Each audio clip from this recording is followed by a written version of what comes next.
Welcome aboard Sea Venture. Join us and our crew as we slowly explore Mexico, the people, the culture, the anchorages, the cruising grounds, and everything it has to offer.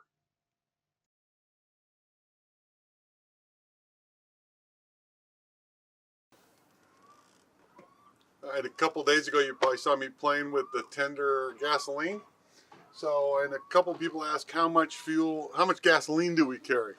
Our little tender has a 15 horsepower Yamaha 2-stroke 5-gallon external tank.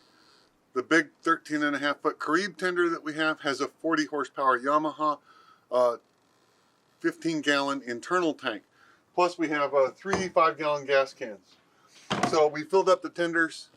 And we got 2 empty gas cans. There's a gas station only a couple blocks away, so we're gonna go walk and get gas.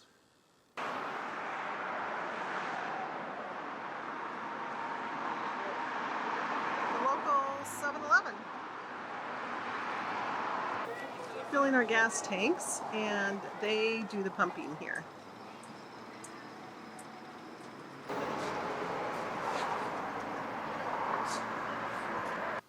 Completed the gasoline for the tender. Now round 2 of the same concept, except propane.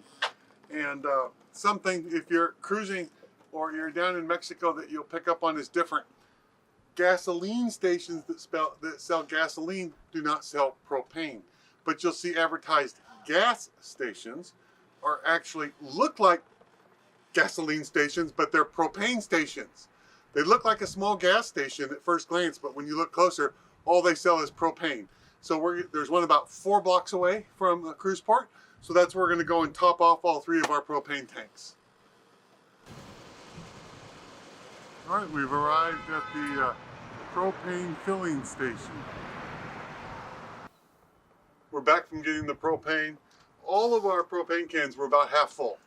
But we wanted to get them all topped off because it's just easier than who knows when the next time. Rosie and I were wondering, when did we get last propane? And I think it's actually in Wrangell, Alaska. Now before we put them up, I think Rosie wants to clean up the white tanks and maybe repaint them and then clean up the area upstairs, and then we'll get them back in position. Jim is changing out the battery on our weather station. It was cutting in and out on us the last few days and giving us a low battery signal, so we put a new battery in there. Rosie working on painting the propane cans. Hopefully you can hear me okay. It's a little breezy this afternoon, about 12 knots of sustained winds here in the marina. But I showed you the other day the big fenders, the inflatable fenders we have when they were on the side of the Sea Venture for all that surging. That surging's gone now, so we could pull these back in. I thought I'd stand next to one so you could get a sense of the size of these things and show you how they deflate. We just have a little pump. We use the same pump to inflate. And you ready? Here we go.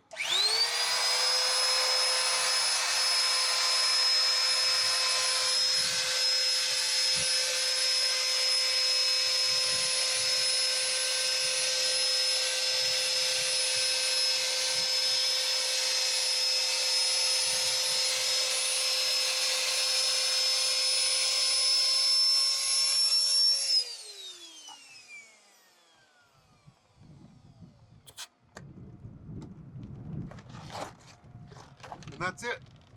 And all 4 of them go in our dock box up here on the bow.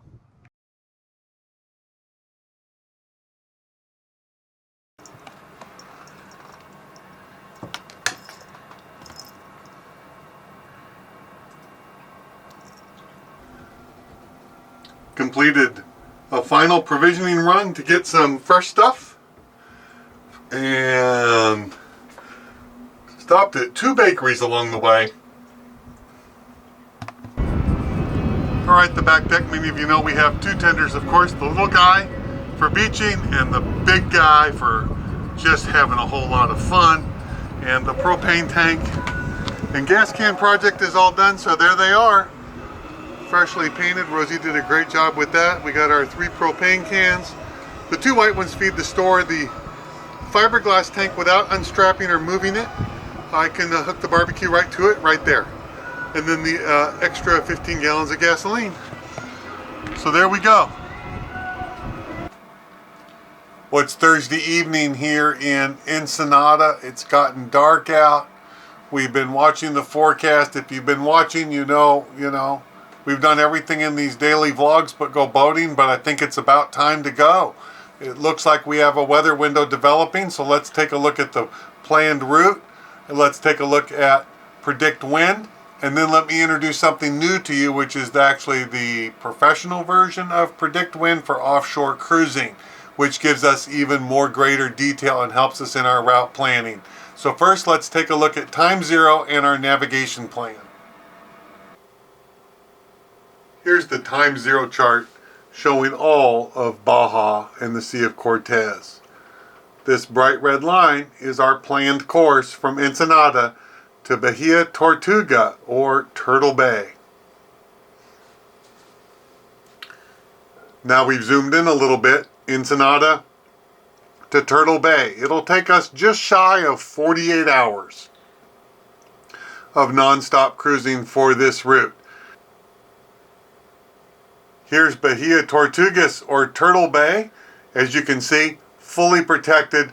There's a village there. It's large, it's flat, great anchorage, a place I think that we can easily spend several days. But first we need to get there. So let's take a look at predict wind.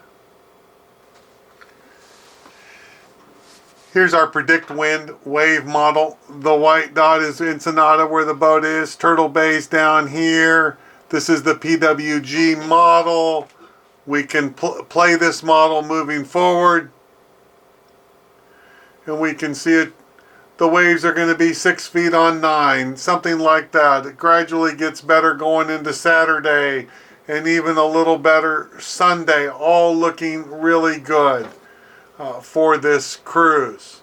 It looks like a very good model there on the PWG model. If we switch to the PWE model and take a look at the same thing starting tomorrow morning, we have very similar looking numbers through Friday, Saturday, and ultimately into Sunday morning.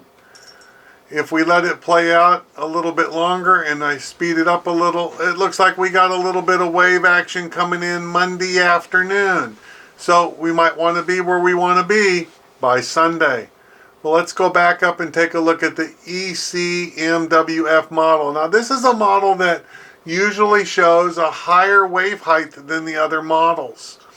And it starts off with about 8 feet on 10.7 seconds. That's a little bit of a ride, but it's totally manageable. And then gets a little better, and then you can see by Monday, yeah, maybe don't really want to be out there by Monday morning, but Monday morning's a ways out. We only have a 48-hour cruise. So when you're looking at this and you're wondering, yeah, but if I want to go tomorrow, what's the changing conditions as we go down the coast? Should I leave at 9 o'clock tomorrow, noon tomorrow, 3 in the afternoon, 6 a.m.? What is best for this 40 or 7-hour passage? Well, I'm going to introduce you to something besides the predict wind here. Let's go look at the professional offshore predict wind. All right, here's the predict wind offshore. It looks a little bit different. It has done some route planning and showed our course for us. I gave it a start spot in Ensenada, an end spot in here. I told it, let's consider leaving tomorrow morning at 9 a.m. and tell me what the conditions are going to be like if we, with a departure spaced every 24 hours. When should we leave? 9 o'clock tomorrow, 9 o'clock Saturday, 9 o'clock Sunday. As this model begins to play out, that's Sea Venture at our cruising speed if we leave 9 o'clock Friday. And there we go if we leave 9 o'clock Saturday.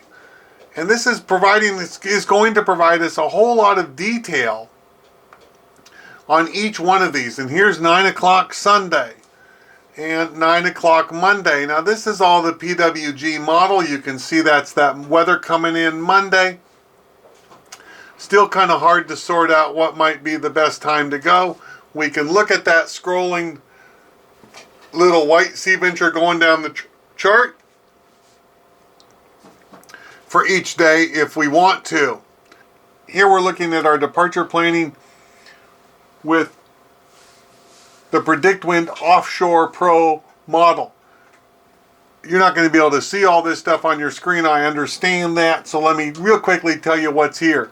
I've asked it, should we leave Friday, Saturday, Sunday, or Monday at 9 a.m.? Which of those 4 days is best? It gives me all types of information for each one of those days.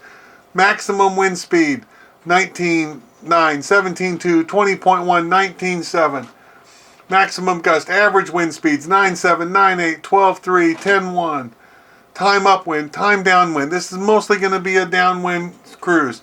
How much time with under 8 knots of wind? About 40%. How much time between 8 and 20 knots? Maybe 60%. Here 15 and 82%, adjusting a little bit. If we page down, we'll get some wave height information. Under 1 meter, only one day. Friday, Saturday, Sunday, maybe a little bit of time under 1 meter, but 36% of our time between 2 and 3 meter waves. You leave Friday, 99% of your time between 1 and 2 meter waves. Great conditions. Saturday, the same thing. So it looks like we got a lot of possibilities for leaving Friday or Saturday. Now, I did this for 9 a.m. Is it better to leave at 9, 12, 3? How do we know? When do we leave Friday or when do we leave Saturday? Well, let me rerun this chart in a slightly different format and show you that. All right, last time. Leaving tomorrow, 9 a.m., noon, 3 p.m., or 6 p.m. We're looking at all these numbers. They're all looking about the same. We page down to the wave heights. Look at that. It's all the same. So now it's a personal preference. Do we leave at 9 a.m. tomorrow, 6 p.m. tomorrow night? For Rosie and I, 9 a.m. tomorrow morning. Sounds like the plan. All right, I know that was a lot of information, wasn't it? But that's the reality of how we do detailed offshore planning for a passage. And I think it's really, really valuable when everyone that's along on the trip, and you guys get to come with us. We're going to try to keep this as in real time as possible, knows what to expect. My experience after almost 30 years of doing this has been that if everybody knows what to expect, whether it be 5-foot seas or 10-foot seas, it's a lot less stressful if it's kind of what you anticipated. So I think we've got a good idea of what we can anticipate along the way. We'll continue to run these models continuously. They're updated about every 12 hours. But it is right now 6:20 p.m. Thursday night. We plan to be firing up the engines and untying the lines tomorrow at 9 a.m. to head off on our 47-hour passage to Turtle Bay. We went by the port office today and got the magical, we are checked out of Ensenada. This means officially we have 48 hours to leave the port of Ensenada. Remember, I think I reviewed in another video, you have to check in and check out of ports in Mexico. So that's the plan.